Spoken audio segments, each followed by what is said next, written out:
Terima kasih kepada saudari Speaker, saudari Yang Yuman, Ketua Wanita DAP, saudari Chong Eng, ahli-ahli pimpinan pusat Wanita DAP, para perwakilan saudari-saudari yang saya hormati, dan saya juga ingin mengalu-alukan tetamu-tetamu khas kita, iaitu wakil-wakil daripada pergerakan wanita UMNO yang mewakili Barisan Nasional dan juga rakan-rakan kita daripada Wanita Keadilan dan parti-parti wanita dengan amanah. Saya yakin juga berada bersama dengan kita, dan saya nak merakamkan penghargaan di atas kehadiran wakil daripada PH dan juga Barisan Nasional. Salam sejahtera, selamat pagi, salam Malaysia Madani。各位行动党妇女组的同志们，大家早上好。Saudara-saudari, waalaikum. Terlebih dahulu saya ingin ucapkan syabas kepada pergerakan wanita ataupun sayap wanita DAP kerana berjaya menganjurkan konvensyen ataupun Kongres Kebangsaan Wanita DAP tahun 2023 untuk berlantik dan juga membentuk satu pimpinan baru. Saya mengambil kesempatan ini bagi pihak parti dan CEC merakamkan penghargaan kepada saudari Chong Eng di atas khidmat beliau meneragui wanita DAP untuk satu tempoh masa yang cukup panjang, daripada akhir 90-an sehingga kini, lebih 20 tahun beliau menerajui wanita DAP. Saya masih ingat masa saya jadi ketua pemuda, beliau juga merupakan ketua wanita. Jadi sudah tentu khidmat beliau cukup konsisten dan lama bersama dengan wanita DAP. Dan pada hari ini kita melihat bahawa politik di Malaysia sudah masuk kepada satu fasa perubahan, satu senario baru ataupun politik baru dalam negara kita, di mana pada hari ini politik kita adalah berdasarkan kepada politik gabungan. Dan bagi DAP ini satu transformasi, satu perubahan dan satu fasa yang mungkin kita perlu mengambil sedikit masa untuk menyesuaikan diri. Tetapi di pucuk pimpinan kita sudah mengambil pelbagai pendekatan untuk menyesuaikan diri. Tetapi bagi akar umbi, bagi ahli-ahli, ini sudah tentu satu pengalaman baru. Bukan saja untuk kita pengalaman baru, mungkin untuk rakan kita dalam Barisan Nasional juga pengalaman baru. Ini kali pertama saya yakin wanita UMNO hadir dalam program wanita DAP di peringkat kebangsaan. Jadi walaupun dulu kita tak bersama, dulu kita bertanding menentang antara satu sama lain, tetapi sebenarnya kita juga seperti rakyat Malaysia yang lain. Kita sama-sama mahukan sebuah negara yang baik. Kita mahukan masyarakat yang progresif.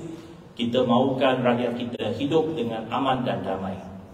Jadi orang kata tak kenal maka tak cinta. Jadi hari ini kita sudah kenal. Saya harap wanita UMNO bersama dengan wanita DAP bolehlah kita bukan saja kenal, tetapi kita sayang dan cinta antara satu sama yang lain. Begitu juga rakan-rakan kita daripada komponen PH yang lain. Walaupun mungkin untuk kedua-dua pihak, sama ada PH ataupun Barisan Nasional, di peringkat akar umbi ini satu perkara yang baru. Tetapi kerajaan perpaduan yang telah kita capai pada hari ini adalah satu keperluan untuk memastikan kelangsungan negara kita. Sebab pada PIU yang lepas, keputusan yang tidak pernah kita jangka berlaku. iaitu satu keadaan di mana ada hang parlimen. Tidak ada satu parti yang boleh membentuk kerajaan. Maka di atas kebijaksanaan Duli Yang Maha Mulia Ketua Agung untuk menitahkan supaya pihak-pihak yang ada wakil dalam Dewan Rakyat duduk bekerjasama untuk menubuhkan sebuah kerajaan perpaduan. Semangat itu telah pun disambut oleh Pakatan Harapan dan Barisan Nasional dan juga rakan-rakan daripada Sabah dan Sarawak, GPS dan GIS. Maka hari ini kita terbentuklah sebuah kerajaan perpaduan. Apabila kerajaan perpaduan dibentuk daripada berbagai latar belakang parti, sudah tentu ini bukan satu perkara mudah, kerana masing-masing ada ideologi masing-masing, ada pendekatan politik yang berlainan, dan ada perjuangan politik yang berlainan. Tetapi apa yang membawa kita secara bersama ialah satu matlamat untuk memastikan negara ini ada kelangsungannya, negara ini boleh terus maju ke hadapan, dan fokus kita dibawa kembali kepada pembangunan negara. Apabila saya menyebut pembangunan negara, bukan sahaja pembangunan dari segi infrastruktur, bukan sahaja pembangunan dari segi fizikal, tetapi pembangunan modal insan, pembangunan masyarakat, pembangunan sebuah negara bangsa, nation building, negara bangsa, dan juga pembangunan masyarakat dari segi apakah bentuk masyarakat yang kita nak bangunkan di Malaysia. Malaysia adalah sebuah negara, apabila kita mencapai kemerdekaan oleh bapa-bapa kemerdekaan kita, adalah berasaskan kepada sebuah negara majmuk, negara yang mempunyai kepelbagaian kaum dan agama. Tetapi kita berteraskan ataupun kita tahu bahawa ada parameter dan prinsip-prinsip yang telah pun digariskan dalam Perlembagaan Persekutuan. Tetapi negara ini mesti kekal sebagai sebuah negara berbilang kaum dan negara majmuk yang menghormati antara satu sama lain, yang mengakui bahawa walaupun kita ada kepelbagaian dari segi kaum dan agama, tetapi kita mesti berlandaskan kepada satu masyarakat yang boleh hidup secara aman dan damai secara bersama. Itu prinsip yang mesti kita angkat dan mesti kita pertahankan. Jadi untuk DAP, kita telah berkali-kali menyatakan bahawa yang pertamanya kita menjunjung semangat Perlembagaan Persekutuan, di mana prinsip dan parameter yang telah pun dinyatakan secara jelas dalam Perlembagaan Persekutuan, beberapa perkara penting yang menjadi satu hala tuju ataupun satu kerangka kepada pembangunan masyarakat kita pertahankan, termasuklah perlembagaan yang menyebut Islam sebagai agama persekutuan, kedudukan Raja-Raja Melayu, bahasa Melayu sebagai bahasa kebangsaan, dan kedudukan istimewa orang Melayu, perkara 153. Prinsip-prinsip itu telah pun diterima dan kita pertahankan sebagai sebahagian daripada Perlembagaan Persekutuan. Tetapi pada masa yang sama, di atas prinsip tersebut, kita mesti juga memastikan bahawa masyarakat Malaysia yang kita nak bentuk adalah sebuah masyarakat progresif yang boleh meraihkan kepelbagaian kita. Kepelbagaian kita dari segi bahasa, dari segi budaya, dan menghormati antara satu sama lain. Itu adalah satu kelangsungan Malaysia yang cukup penting yang mesti kita bawa. Justru itu hari ini kita mengenepikan perbezaan kita antara satu sama lain, dan kita nak mencapai satu perpaduan dan integrasi nasional yang boleh membawa kestabilan politik kepada negara kita dan seterusnya membawa pembangunan kepada negara kita. Jadi saya amat berharap bahawa di semua peringkat, bukan saja di pucuk pimpinan, tetapi di sayap-sayap, termasuk wanita dan pemuda, termasuk akar umbi kita mengambil langkah untuk memastikan kerjasama ini dapat kita terapkan dan kita boleh teruskan bukan saja di peringkat atasan tetapi sampai ke peringkat akar umbi. kehadiran rakan-rakan kita pada hari ini adalah satu pertanda dan permulaan yang baik. Tetapi tak cukup. Saya harap kita di peringkat pimpinan mesti pastikan bahawa hubungan ini akan sampai di peringkat akar bumi. Bukan saja di peringkat pusat negeri, kawasan parlimen, kawasan Dewan Undangan Negeri, malah sampai ke peringkat MPKK pun kita membawa semangat perpaduan ini. 各位同志，我们今天迈入一个新的政治局面，因为在第15届全国大选过后，我们组成了团结政府。今天团结政府的诞生，的确对于很多我们的基层党员可能还不习惯，但是这个是一个事实，我们必须要去面对，我们必须要去克服，我们也必须要确保团结政府能够成功。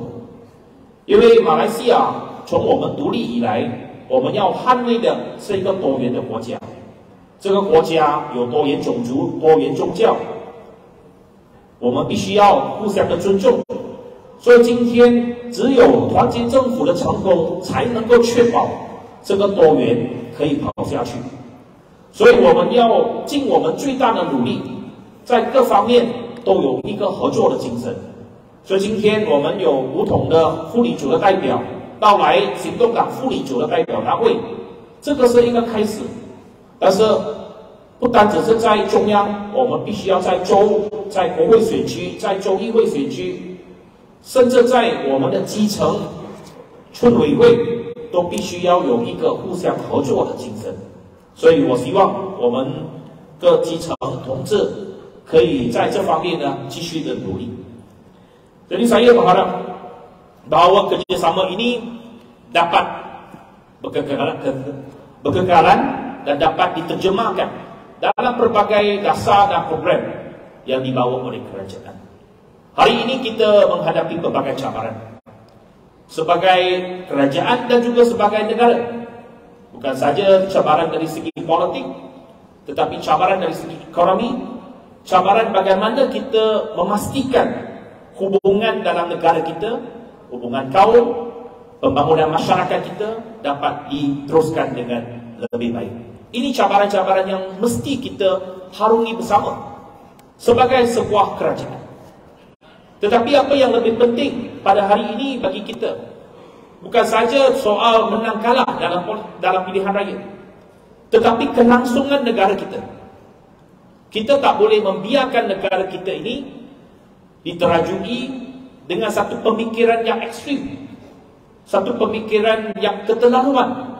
Semua pihak mesti mengakui bahawa sebagai sebuah negara majmuk, kita perlu ada sifat tolak ansur, sikap toleransi, dan kita mesti mengambil jalan sederhana, jalan pertengahan, moderation. Ini merupakan asas yang boleh memastikan negara kita terus menjadi sebuah negara contoh di seluruh pelosok dunia. Jadi sudah sampai masanya kita mesti bersama-sama memastikan bahawa jalan pertengahan ataupun kesederhanaan ini merupakan satu semangat dan didenut dalam politik negara kita, dan tidak dibawa-bawa oleh suara-suara yang keterlaluan, suara-suara yang ekstrim yang membawa negara ke arah kehancuran. Jadi tuan-tuan dan puan-puan, saudara-saudari, khususnya pemimpin-pemimpin wanita dalam bukan saja DAP tetapi rakan-rakan dalam semua parti yang lain, mesti berusaha bersama-sama. Kita mesti membawa suara kesederhanaan ini menjadi satu mainstream dalam negara kita, sebagai arus berjalan dalam negara kita. Sebab kejayaan Malaysia adalah bahawa kita boleh hidup dengan baik walaupun dengan kepelbagaian. Kepelbagaian inilah yang akan menjadi kunci kepada kejayaan kita. Kerana pada hari ini persaingan bukan hanya di antara kita, antara rakyat Malaysia, antara Melayu dengan orang Cina, dengan apa-apa India, tetapi persaingan kita sebagai sebuah negara dengan Ini yang mesti kita fahami dan kita mesti terapkan semangat ini untuk pastikan bahawa negara boleh bangkit semula dan bersama-sama kita di bawah pentadbiran Kerajaan Perpaduan membawa Malaysia keluar daripada pelbagai cabaran pada hari ini. Jadi sekali lagi dalam bab ini saya nak mengucapkan terima kasih kepada semua yang berlapang dada mengenepikan perbezaan. Saya tahu bukan mudah. Tak mudah untuk semua pihak. Tak mudah untuk rakan daripada UMNO Barisan Nasional.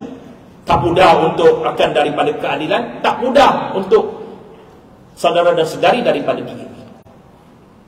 Tetapi saya yakin bahawa kita ini boleh mencapai satu kebersamaan atas satu semangat, satu sifat, iaitu semangat manusiawi.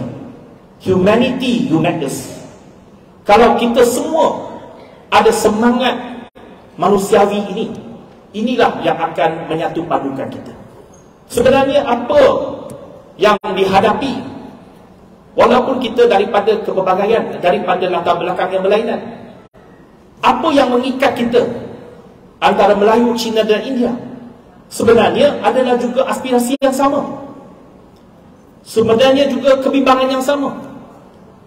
Aspirasi kita, walaupun apa saja kaum dan agama, semua rakyat, termasuklah golongan wanita ataupun golongan lelaki, apa yang kita hendak ialah melihat negara kita stabil, negara kita aman, ekonomi berkembang, semua pihak ada peluang untuk berjaya dalam kehidupan mereka, mendapat peluang pendidikan yang baik, mendapat kesihatan yang baik, mendapat perkhidmatan yang baik daripada kerajaan.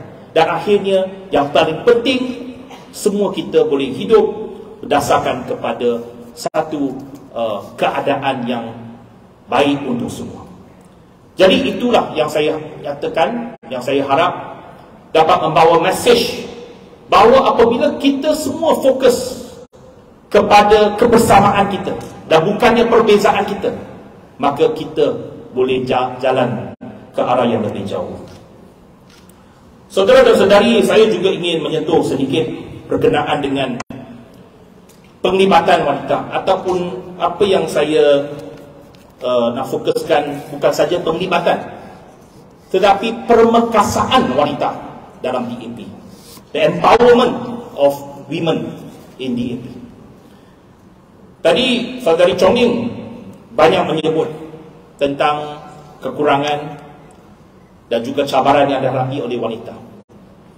Tetapi sukacita saya nak berkongsi sedikit fakta berkenaan di mana kedudukan permekasaan wanita dalam ini. Walaupun beliau ada menyebut dalam berbanding tahun 1999, peratusan wanita di kalangan anak-anak yang tinggi sudah berkurang. Betul, memang pada tahun 1999 kita ada 30%, kita sudah capai 30% wanita di kalangan anak-anak yang tinggi. 30%. Ada 3 wanita menang buat kali pertama sebagai ahli parlimen DAP. Saudari Chong Ying, Saudari Fong Pok Wan dan Saudari Teresa Kok. Tetapi kena ingat, base pada ketika itu sangat rendah. 30% sebab kita hanya ada 10 ahli parlimen. Tetapi secara relatifnya hari ini, perwakilan wanita di kalangan ahli parlimen DAP sudah naik 3 kali ganda secara relatifnya. Daripada 3 orang pada 1999 menjadi 9 ahli wanita, ahli parlimen wanita di kalangan ahli-ahli parlimen DAP pada hari ini. Kita ada 9 ahli parlimen wanita DAP. 我们今天虽然没有达成38%，但是我们在行动党的国会议员里面，我们有9位是女的国会议员，这个是一个很大的一个进步。9 ahli parlimen, 24 ahli Dewan Undangan Negeri adalah daripada wanita. Ini hampir 30% juga. Sebab kita ada 90 ahli-ahli Dewan Undangan Negeri di seluruh negara. Bukan saja ada 9 ahli parlimen wanita, Tetapi kita ada seorang menteri daripada wanita, Saudari Hannah Yeoh. Kita ada 2 timbalan menteri wanita, Saudari Teo Lee Ching dan Saudari Ding Hui Ying. Kita ada exco di hampir semua negeri daripada wanita. Kita ada exco wanita di Pulau Pinang. Kita ada exco di Negeri Sembilan. Kita juga buat kali pertama sejak tahun 2008 ada seorang exco wanita di Selangor. Mungkin Saudari Chong Ying terlupa fakta itu. Kali pertama selepas pilihan raya baru-baru ini, kita ada seorang wanita yang mewakili DAP dalam Majlis Mesyuarat Kerajaan Negeri Selangor, Saudari Jamalia. Saudari Jamalia dekat mana? Saya nampak dia duduk belakang saja. Kenalah depan sedikit. Nanti kata, okey, dia dah bergerak. Bukan salah saya, Chong Ying. Dia dah bergerak. Di Selangor kali pertama. Dan jangan lupa, di negeri Pahang, walaupun kita hanya ada satu exco, exco itu exco wanita, Saudari Leong Yuman. Jadi Saudari Chong Ying, pucuk pimpinan DAP dan CEC tak pernah mengedepikan wanita. Walaupun kita hanya ada satu kota exco di Pahang, tapi kita cadangkan Saudari Leong Yuman at the expense of Lee Chin Chen. Ini fakta, bukan fatwa api. Ini fakta yang saya kena cakap. Jangan lupa, timbalan yang di Ketua Dewan Rakyat, wanita, Saudari Alice Lau. Ini saya boleh cakap secara terus terang, handpick by the Sekjen. Bukannya cadangan ketua wanita. Saya handpick beliau, saya cadangkan nama beliau at the expense of lelaki. Ada 5 ahli parlimen DAP daripada Sarawak, 1 saja wanita, 4 lelaki. Kota itu kita berikan kepada daripada Sarawak, tapi saya kata sebab kita nak memperkasakan wanita, kita cadangkan Alice Lau at the expense of Chong Jen Jen. Tapi ini merupakan satu manifestasi bahawa DAP dan pucuk pimpinan kita tak pernah mengedepikan ataupun kita tak memberikan peluang kepada wanita. Peluang akan sentiasa diberikan. Dalam DAP kita mahu menjadi satu parti politik yang progresif. Kita juga merupakan parti pertama yang mensyaratkan dalam perlembagaan parti kita 30% daripada pimpinan pusat CEC terdiri daripada wanita. Dan ini telah pun terlaksana sejak Kongres DAP pada tahun lalu. Kita sudah ada 9 ahli CEC daripada wanita.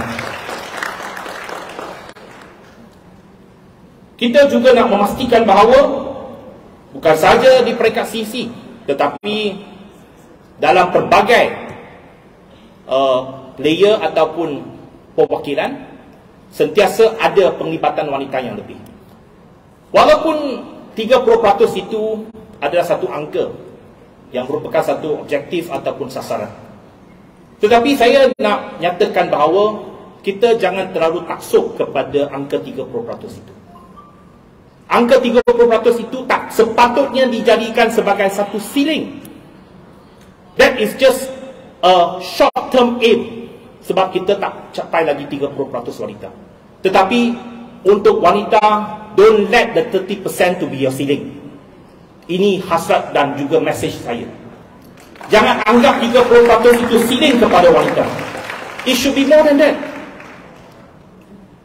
Kalau kita nak menjadi sebuah parti yang progresif, jangan letakkan 30% itu sebagai sasaran ceiling kepada kita. Sebenarnya untuk calon-calon pilihan raya, kita sudah ke arah tersebut. Untuk PIU 15, untuk makluman wanita dan juga semua, kali ini saya pun kali pertama saya sebut, sebenarnya pada PIU yang lepas Saya sudah meletakkan 30% wanita sebagai calon parlimen.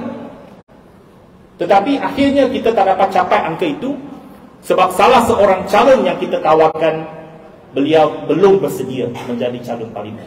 Saya tak nak sebut kawasan mana, siapa. Tapi sebenarnya hasrat saya pada PRU lepas sudah nak meletakkan 30% calon wanita. Dan kita akan menjadi parti pertama ada 30% calon wanita. Tetapi malangnya calon yang kita cadangkan, sama-sama cucu pimpinan cadangkan, beliau belum cukup bersedia untuk bertanding di parlimen. Bukannya kita tak nak berikan peluang, tetapi saya tak rasa duka cita, kerana bagi saya itu adalah satu proses yang mesti kita sama-sama ke arah untuk memastikan kita ada lebih banyak perwakilan wanita ataupun calon-calon wanita. Dan saya nak memberikan komitmen bahawa peluang untuk calon-calon wanita akan terus diperkasakan, akan terus diperbanyakkan. Kerana pada hari ini kita mesti mahu memberikan ruang dan peluang kepada lebih ramai wanita. Tetapi saya harap apabila kita nak memperjuangkan peluang yang lebih besar, lebih banyak kepada wanita, dari segi pitching kita, dari segi naratif kita, mestilah dia juga memberikan satu keseimbangan, satu keyakinan. Maaf saya cakap, saudari Chong Ying, contoh yang diberikan tadi itu tak baik. Contoh yang diberikan, Chong Ying kata sebab hari ini tak cukup ramai wanita, oleh sebab itu peruntukan untuk bola sepak lebih besar daripada peruntukan untuk childcare. Jangan lupa pada hari ini Menteri Belia dan Sukan adalah wanita. Okay. Peruntukan untuk bola sepak itu datang daripada Kementerian Belia dan Sukan, dan Menteri Belia dan Sukan adalah wanita. Yang saya nak sebut, bola sepak ini semakin ramai wanita adalah peminat bola sepak. Betul tak, wanita UMNO? Jadi perbandingan itu mesti tepat, naratif itu mesti betul. Ada ramai wanita-wanita lebih minat bola sepak daripada saya. Saya tak minat bola sepak sangat, tapi saya tahu saudari Teo Ni Ching pun sangat minat bola sepak. Dia tadi saya tanya, mana tim you suka? Dia kata saya suka tengok jurulatih yang handsome. Mana satu tim jurulatih yang handsome saya suka.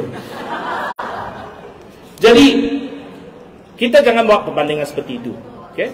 Sebab sukan itu juga bukannya eksklusif untuk lelaki. Bola sepak itu kalau kita nak menyebut bahawa permekasaan wanita, bola sepak juga bukan dikuasai ataupun dimonopoli oleh lelaki. Hari ini juga ada pasukan bola sepak wanita, ramai peminat wanita dalam bola sepak. Jadi we have to mainstream our thinking. Jadi jangan kita rasa bahawa kita stereotype, ini perkara untuk lelaki, ini perkara untuk wanita. Tidak.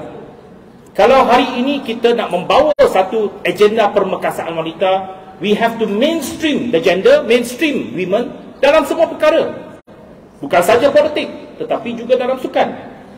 Itu yang saya harap nanti YB Hanayo, saudari Hanayo boleh terangkan, boleh memberikan lebih banyak hala tuju beliau. Sebab saya tengok beliau juga banyak meluangkan masa dan peruntukan untuk pembangunan bola sepak di kalangan kanak-kanak. Bukan saja di kalangan kanak-kanak lelaki, tetapi juga kanak-kanak perempuan yang kita sama-sama bawa. Saya setuju bahawa childcare center mesti diperbanyakkan. Peruntukan untuk childcare center mesti diperbanyakkan. Kita setuju, kita sokong. Sebab kerana ada fasiliti childcare yang lebih banyak, maka peluang untuk wanita dapat kita berbesarkan. Itu telah pun memang saya rasa ada usaha ke arah tersebut. Di semua kementerian ada childcare. Di Kementerian Pengangkutan berkali-kali saya sudah melawat pusat asuhan kanak-kanak. Bukannya sahaja dihantar oleh wanita. Sebenarnya ada juga kaki tangan lelaki yang hantar anak mereka ke childcare. Sebab saya tahu, sebab pemandu saya, anaknya dibesarkan di childcare di Kementerian Pengangkutan. Sebab isterinya juga bekerja. Isterinya bekerja di kementerian lain. tapi anaknya dihantar ke childcare di Kementerian Pengangkutan pada ketika itu. Jadi itu saya rasa bahawa kita mesti faham bahawa agenda pada hari ini mesti kita bawa secara bersama-sama. Jangan sesekali menganggap bahawa lelaki ini tak peduli kepada isu wanita. Okay. Ramai lelaki yang juga sangat konsisten, yang juga sangat prihatin kepada kebimbangan wanita. Ini Menteri Pengangkutan Lelaki. Tetapi Menteri Pengangkutan Lelaki inilah yang cukup prihatin dan mencadangkan kos wanita untuk LRT dan MRT. Okay. Untuk makluman Chongqing, kos wanita untuk MRT akan dimulakan bulan depan. Mengapa saya buat begitu? Ada lelaki marah. Dia kata sudah cukup sesak sekarang ini MRT. LRT Kelana Jaya Line tiap-tiap hari macam sardin. Nak masuk lagi kos wanita, nanti lelaki pergi mana? Saya kata, saya jawab, saya akan konsisten memperjuangkan ini. Walaupun dimaki oleh lelaki, saya akan laksanakan kos wanita ini. KTM komuter sudah mula. Mengapa MRT dan LRT transit system perlukan kos wanita? Ini bukan soalnya segregation. Ini bukan segregate. Sebab wanita ada pilihan. Dia boleh masuk kos wanita sahaja ataupun kos dengan lelaki juga. Itu pilihan kepada mereka. Tak ada segregation. Tapi mengapa ada kos wanita dihaskan? Ada sebab dia. Sebab kita tahu antara kebimbangan paling besar di kalangan wanita di atas transit system di atas train ialah bahawa ada sexual harassment. Ada lelaki yang gatal-gatal di punya tangan. Dia punya tangan akan letak di tempat-tempat yang tak sepatutnya. Jadi ada wanita merasa bimbang. Dan statistik yang kita terima daripada operator prasarana mengatakan bahawa memang aduan sexual harassment itu dalam trend meningkat. Dan ramai yang tak berani ataupun berasa malu untuk membuat aduan. Jadi itu sebabnya kita tahu bahawa ini bukan saja di Malaysia. Banyak berlaku di negara-negara lain. Di Jepun, di negara-negara lain. Ini adalah antara masalah besar dalam sistem pengangkutan awam. Justru itu, walaupun tidak didesak oleh mana-mana NGO wanita, saya menyatakan kepada prasarana, you have to do something and prepare a women's coach as a start for MRT. Akan dimulakan dengan MRT Kajang lain dan akan diperluaskan kepada laluan-laluan yang lain, termasuk juga LRT. Jadi saya nak nyatakan bahawa pada hari ini kita mesti ada satu agenda bersama. Jangan menganggap bahawa perjuangan untuk wanita ini hanya diperjuangkan oleh pemimpin wanita. Pemimpin lelaki juga mesti bersama-sama merasai dan juga fahami bahawa wanita juga stakeholders kita. Walaupun saya lelaki, menteri lelaki, tetapi saya faham bahawa saya serve everyone. Saya punya tugas, saya punya misi dan tanggungjawab saya kepada semua rakyat. Tak kira apa kaum, tak kira apa jantina. Lelaki perempuan juga stakeholder saya. Sebab ramai yang mengambil pengangkutan awam itu adalah wanita. Jadi itu sebabnya saya katakan bahawa apabila kita nak mainstreamkan gender ini, jangan kita ada satu sempadan yang kita letakkan dalam pemikiran kita. So we have to break that barrier. We have to break that boundary. Dan jangan merasakan bahawa itu adalah satu perjuangan gender. Ya, kita nak memperkasakan wanita, tetapi jangan dijadikan sebagai satu gender war between men and women. It is not a gender war. Jadi, kalau kita nak memperkasakan agenda wanita, sama-sama kita faham memahami antara satu sama lain. Okay? Lelaki juga perlu ambil tanggungjawab. Wanita juga perlu ambil tanggungjawab. Lelaki kena ambil tanggungjawab untuk memahami apa keperluan wanita, apa keperluan untuk stakeholders kita. Itu yang penting.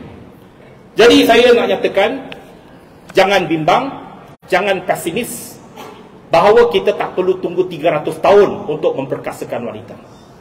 Hari ini, trend dalam IPTA kita, trend di universiti kita, sudah 70% wanita di kalangan mahasiswa-mahasiswi kita, di kalangan pelajar-pelajar IPTA kita. 20 tahun yang lalu, saya belajar di UKM. 25 tahun yang lalu. Dah umur sikit sekarang. Saya graduate pada tahun 2000. Tahun 1997 saya masuk UKM sebagai pelajar dalam Fakulti Sains Pembangunan. It's a social science faculty. Ketika itu juga, dalam fakulti saya, sudah hampir 60 hingga 70% daripada pelajar fakulti saya adalah pelajar-pelajar perempuan, pelajar-pelajar daripada wanita. Hari ini bukan saja social science. Di kampus-kampus kita, lebih 60 hingga 70% saya berani cakap bahawa adalah terdiri daripada pelajar-pelajar perempuan.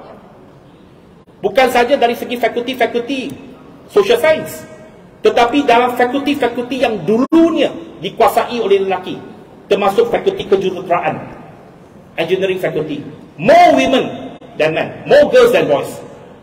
Itu adalah hakikat yang berlaku dalam IPTA. Adakah saya sebagai seorang pemimpin lelaki, saya buat komplain, saya adu? Tidak. Saya kata lelaki ini kena pandai-pandai lah. Mengapa wanita hari ini lebih ramai daripada IPTA?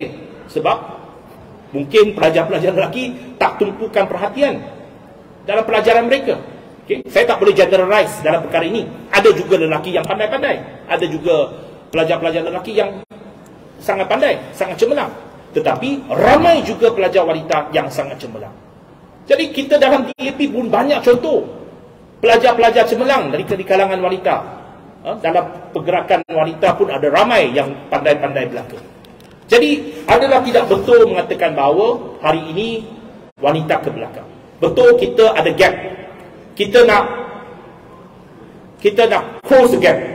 Tetapi saya harap bahawa ini bukannya satu persaingan antara lelaki ataupun wanita, tetapi sama-sama kita memperkasakan agenda ini demi kelangsungan masyarakat kita. Akhir yang saya nak cakap, the last message yang saya nak sampaikan dalam ucapan saya kepada pimpinan wanita yang akan dibentuk, bahawa saya berharap kita mesti ada anjakan paradigma. We must have a paradigm shift in the women's struggle. Okay. Perjuangan wanita tak seharusnya taksub kepada 30%. We should, yang pertamanya, tukar mindset itu, tukar paradigm itu, daripada mencapai 30% sasaran dalam semua peringkat, ke arah mainstreamkan wanita dalam semua peringkat. We should break that ceiling. Saya berharap DAP adalah parti politik pertama di Malaysia yang satu hari nanti, bukan hari ini, saya kata satu hari nanti, tak perlu lagi sayap wanita.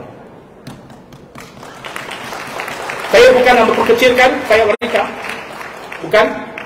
Tetapi bayangkan, mengapa kita perlu sayap wanita? Seperti yang dikatakan oleh Chong Ning tadi, mengapa kita perlu sayap wanita? Sebab penglibatan wanita tak ramai.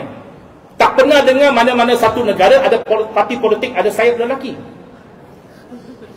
Tetapi di negara-negara Eropah, di Scandinavian countries, ramai pada hari ini parti-parti sisters kita dalam Progressive International, parti-parti Social Democrat, yang hampir separuh ataupun lebih separuh kepimpinan mereka daripada wanita. Social Democratic Party in Sweden, dia tak perlu sayap wanita, sebab dia punya kepimpinan separuh wanita. Kabinet dia lebih separuh wanita, Perdana Menteri wanita. Apa lagi perlu sayap wanita? Jadi saya berharap ini kepada cabaran kepada pucuk pimpinan wanita baru, bawa anjakan paradigma, bring the paradigm shift. Hari ini perjuangan bukan lagi soal 30%. You can tell everyone 30% is not our ultimate aim. Our ultimate aim is to mainstream women in politics, women in decision making. Dan apabila pada satu hari nanti kita melihat lebih ramai wanita daripada lelaki dalam pucuk pimpinan parti, dalam CEC, itu adalah aras tanda kejayaan parti DAP sebagai sebuah parti yang progresif. Itu saja yang saya nak sampaikan. dengan segala hormatnya saya merastikan Kongres Kebangsaan Wanita BAP 2023. Saya Gawin, terima kasih.